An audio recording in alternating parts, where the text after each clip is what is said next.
Ini adalah Toyota RAV4 2020. Dia memang famous sekarang. Sebab apa? Sebab kereta ni orang panggil kereta yang sangat mahal. Harganya lebih daripada 200,000 ke atas. Adakah orang Malaysia mampu untuk mencapai harga macam tu? Even Camry pun RM190,000 sahaja dia punya body. Sebelum tu saya nak berterima kasih kepada Toyota Aman Suria kerana meminjamkan saya kereta tersebut. Toyota Aman Suria adalah sebuah dealership di Kelana Jaya yang menjual Toyota dengan bilangan yang banyak, dan sesiapa berminat untuk membeli Toyota, sila kontak di nombor di bawah Nazri. Dia adalah seorang salesman yang sangat hebat dan sangat power dalam urusan jual beli. So sesiapa yang nak beli Toyota, jangan malu, jangan segan. Kontak nombor di bawah, call dia, okey?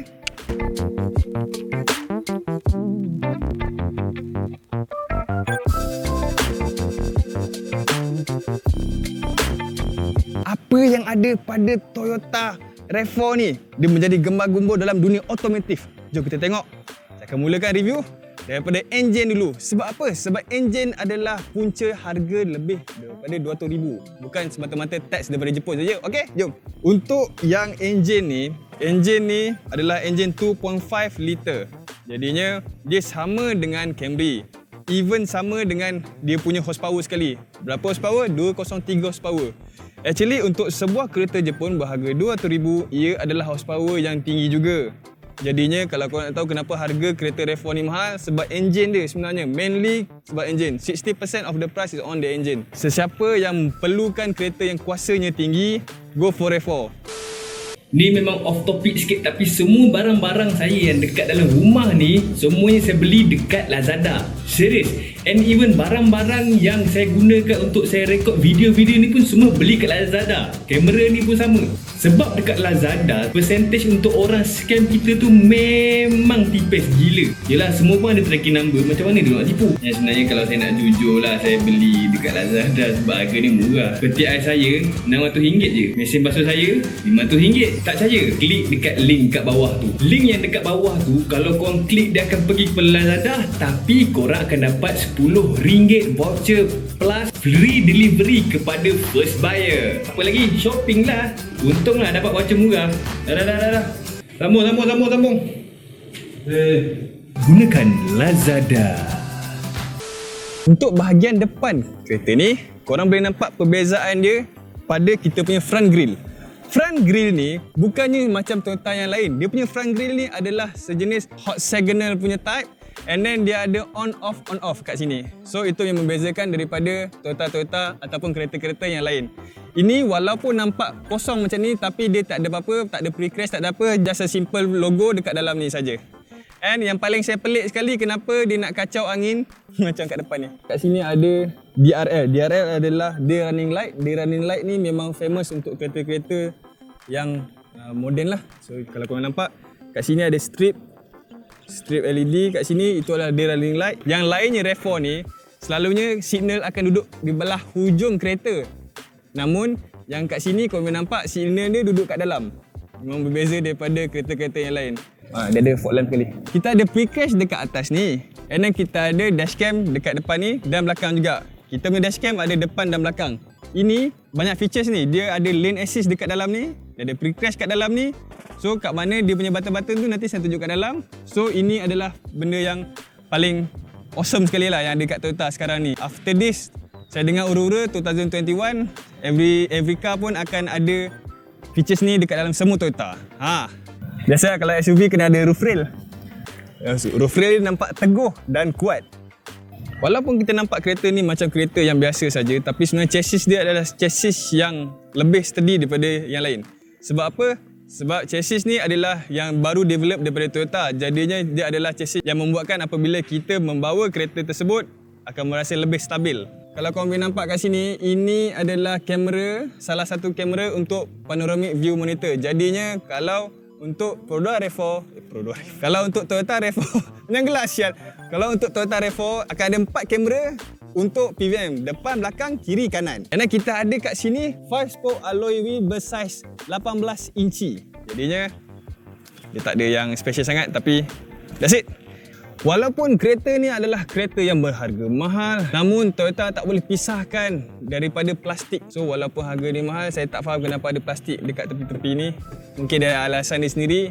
Dekat belakang ni pula, kita boleh nampak ada floating roof effect dekat belakang RAV4. So kita nampak dia menunjuk dari depan sampai ke belakang ni, and dia dipisahkan oleh panel dekat sini. Jadinya dia akan memberikan efek yang lebih menarik untuk Toyota RAV4. Untuk Toyota RAV4, siapa yang membeli, hanya nak diingatkan pada korang yang korang punya petrol duduk dekat belah kiri. Okey, jangan pakai diesel. Dekat belakang ni kita ada spoiler. Lampu belakang kat belakang ni ada silver garnishing dekat belakang ni yang memberikan efek kepada belah belakang kereta ni. And then kalau boleh nak perasan kat sini ada lampu yang saya cakap PVM tu, namun kalau nak undur pun dia akan gunakan juga cermin yang kat belakang ni. Papan plate. Ini adalah kereta test drive, and korang boleh nampak dia guna RAF. Pandai dia pilih nombor plate untuk kereta test drive dia. Biasalah akan ada RAV4 dan ada kita punya reflektor kat sini, dan saya still tak faham kenapa pakai plastik kat sini. Tapi apa boleh buat, mungkin dia ada alasan dia sendiri. Lampu ni, saya personally, saya suka dekat lampu ni sebab lampu ni nampak sangat moden. Saya nampak lampu ni very sporty. Dia macam arus tapi tak arus. Dia macam rush, tak rush.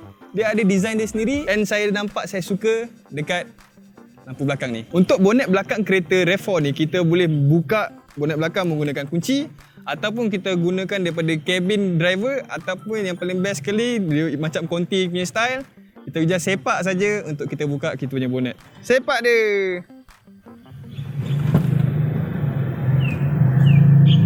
Tada! Nampak tak? Awesome. Kita boleh buka kita punya daripada belakang ni, and kita boleh tutup balik. Tapi daripada saya sepak, baik saya tunjuk satu lagi features. Dia ada bonnet button kat sini. Dia boleh tutup secara automatic as well. Just click this button kalau korang malas. Nak tarik pun boleh, ni pun boleh. Saya nak tunjukkan korang apa yang ada dekat dalam bahagian depan driver. Jom. Korang boleh tengok dekat dalam ni. Tada! Yang paling saya notable sekali bila once saya masuk dekat dalam kereta ni adalah dia punya bahagian tengah ni. Dia punya bahagian tengah ni lain sikit daripada Toyota, sebab selalu Toyota dia ada design dia sendiri, tapi yang ni dia memang betul-betul sleek dan betul-betul simetri. Garnishing dia pergi simetri ke bawah macam ni, and korang boleh nampak kat sini dia ada wireless charging dekat bawah ni. Okey. Tada! Kita punya finishing dia ada certain color brown sikit, sedikit-sedikit kat brown. And most of the part dekat dalam ni adalah leather. So kalau korang rasa harga dia dekat luar macam murah, sebenarnya most of the price actually going inside of the cabin. Semua leather, original leather. And yang paling best sekali kita punya ni, kalau korang perasan kat sini dia ada seat. Sekali korang buka aircon, dia punya seat pun ada aircon sekali. So saya boleh cakapkan ini seat aircon. Itu yang paling best sekali. Kita dekat negara yang panas ni pakai leather tak syok, tapi kalau dah leather tu ada aircon. So korang boleh nampak kat sini memang tersembul besar untuk aircon dia. Climate control dia memang betul-betul tersembul. Kalau korang tak nampak, pendek umur. Kalau kat sini boleh nampak ada off kat sini, and then korang boleh kawal korang punya aircon individually. So maknanya korang boleh kawal kiri, korang boleh kawal kanan. Kalau rasa kalau kiri sejuk, panaskan korang. Kalau rasa kat belah kanan panas, sejukkan belah kanan. Okey? Yang paling saya rasa tak sesuai sekali adalah traction control. Dia traction control duduk sangat jauh ke belah kiri ni. Sedangkan mode duduk kat belah kanan ni senang je saja. Sedangkan kat sini pun sama bahaya juga. Kalau kita tertekan spot masa tengah drive pun boleh tersadung ke apa ke. Tapi dekat traction control ni terlalu jauh. Saya rasa elok lagi kalau duduk kat belah kanan. But overall saya rasa suka gila. Memang sangat-sangat cantik. Interior ni memang sangat-sangat menarik. Korang boleh tengok dashcam korang kat sini. Korang punya rear view mirror pun bukan rear view mirror yang biasa. Memang dia ada dia punya anti-shade, anti-silau. Kalau trademark gear Toyota, kita boleh katakan dia ada yang sequential punya automatic gear. Kita tarik and dia kita tolak kanan bawah, betul tak? Tapi yang ni just direct saja, and then dia ada 8 gear. Dah lah 200 horsepower. 8 gear pula tu. Kau nak gimana sebenarnya? Laju gila. Dekat sini dia tak ada handbrake dah. Dia ada electronic brake terus. Dia ada auto release. Kiranya kau tekan je minyak masa di, auto release. Features tu memang features yang famous lah. Toyota RAV4 ni dah nampak macam dia nak tiru sebiji macam Vellfire dengan Alphard. Dia ada feature-features yang boleh kata sama dengan Alphard. Sebagai contohnya saya boleh cakapkan dekat sini, korang boleh nampak kan ada memory seat lagi. So kalau korang rasa tak ikut kesesuaian korang boleh tukar, korang boleh set ikut korang punya seat. Korang boleh set satu, boleh set dua. And korang boleh tengok kat bawah ni, dia adalah electric seat.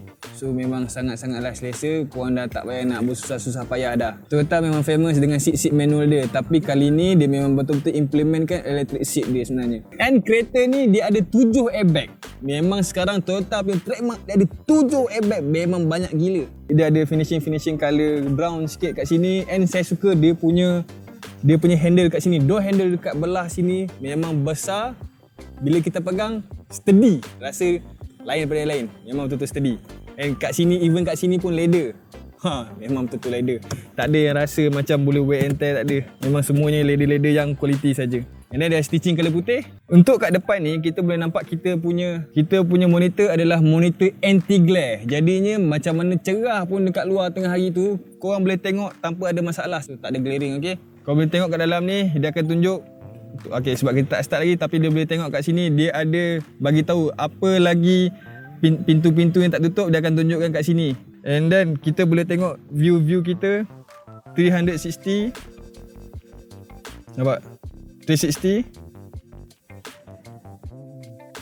Gila kan? Connect button ada kat sini lah. Memang normal lah. Mana-mana kereta pun yang ada power button memang selalu duduk kat sini. Steering ni ada pedal shift. Dia SUV tapi ada pedal shift. Untuk apa saya tak tahu.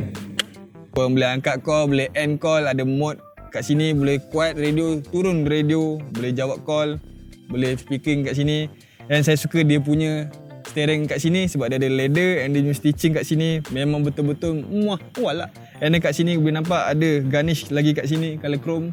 Seat dia ada aircon, yang saya cakap tadi aircon dia keluar daripada sini lah. Bila dia ada rongga-rongga ni, kat sini lah keluarnya, magic. And ada stitching dekat belah sini, stitching colour putih.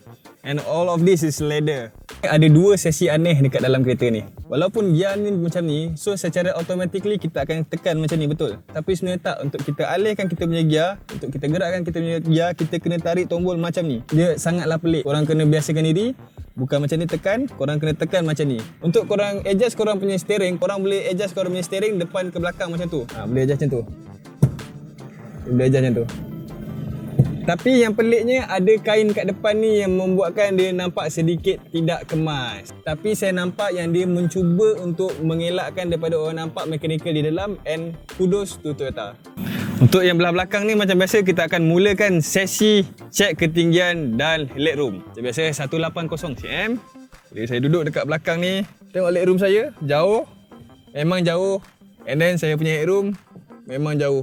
Plus belakang ni adalah leather yang sangat-sangat lembut. And belah tengah ni kita ada tempat letak botol. And korang boleh letak korang punya tangan kat sini. Lampu kat atas. And then korang ada aircon sendiri dekat bahagian belakang ni.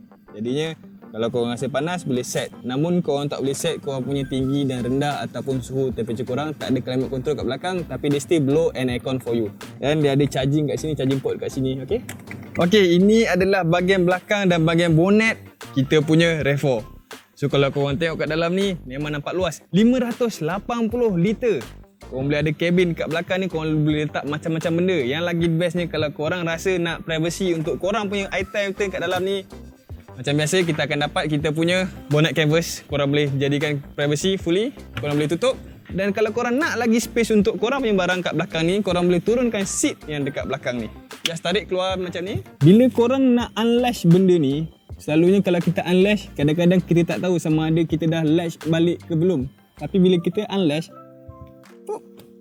ada pop up kat sini menunjukkan ada benda yang tak tutup. So korang boleh tarik dan turunkan korang punya seat belakang ni, dan korang dapat space yang jauh lagi besar daripada tadi.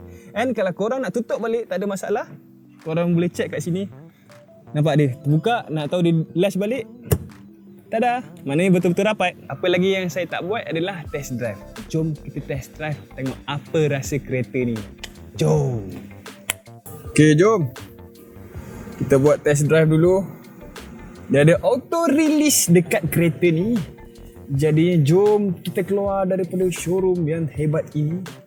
So walaupun di luar kita nampak sedikit plastik-plastik, namun kat dalam dia memang betul-betul eksklusif. Sangat-sangat eksklusif. Saya rasa saya punya seat ni rasa sangat selesa. Dia leather and then ada aircon yang saya on. Exactly macam apa yang kat depan, dia apply kepada aircon juga, membuatkan saya punya seat rasa selesa.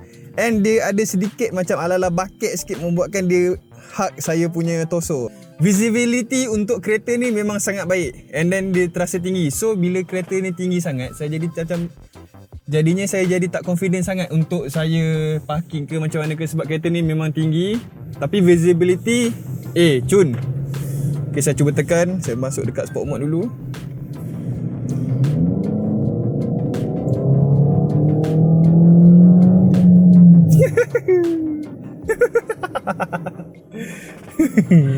Boleh tahan. And then saya boleh adjust saya punya steering kat sini. Saya boleh rasa steering dia sangat selesa. Bila kita boleh adjust kita punya steering ni depan belakang, and then kita boleh naik turun. So sesiapa saja boleh adjust diorang punya steering sendiri. And untuk kita punya seat pula memang dah ada memory seat. So owner yang membeli kereta ni tak ada masalah langsung untuk seat diorang. So korang just klik one button, memory seat korang back to normal balik. And dia punya pedal minyak and pedal brake dia ada special sikit, sebab dia jenis yang memanjang punya dekat bawah ni. Jadinya bila saya memandu rasa lebih steady. Dia tak macam JDM yang lain which is just a small padding tapi tak ni memanjang punya padding. So bila korang tekan, korang rasa betul-betul elok lah. Bila pedal macam tu, kaki korang rasa macam terletak. So bila terletak, korang boleh rest lah kat situ, even though korang push on di petrol. Apa yang nampak kat sini, kita punya gauge meter, everything clear, tak ada glaring langsung. Memang betul-betul Optitron punya meter functional. Glasses yang ada dekat cermin untuk meter ni adalah teknologi yang sama untuk jam-jam yang high end, ibarat macam Rolex macam tu. Kaca yang sama, anti glaring. Bila saya on saja lane assist, saya punya kereta ni kalau saya tak bagi signal ke kiri ataupun kanan, and saya dah masuk lane lain, masuk je sebelah tayar, dia akan berbunyi beep macam tu. Tu yang membuatkan kereta ni memang ada full safety, plus ada 7 airbag pula tu. Macam cikgu display marah lah kalau orang langgar lane orang lain buat apa. Kan nak kena marah, bagi signal dulu. Performance wise untuk kereta seberat ni dan 200 horsepower sangatlah berpatutan. Dia tak adalah top pergi macam sangat-sangat, tapi saya boleh make sure yang on highway korang punya speed memang boleh maintain, tak ada masalah. Kereta ni 200 horsepower, Velfire pun 115. So kereta ni agak kuat juga sebenarnya. Terima kasih kerana menonton video ini. So kalau korang nak lagi video-video yang macam ni, korang nak tengok lagi automotive review macam ni, klik subscribe and tekan bell. Takut nanti kalau korang tak buat macam tu, korang rugi, tak dapat lagi next punya video. So terima kasih, jumpa lagi lepas ni.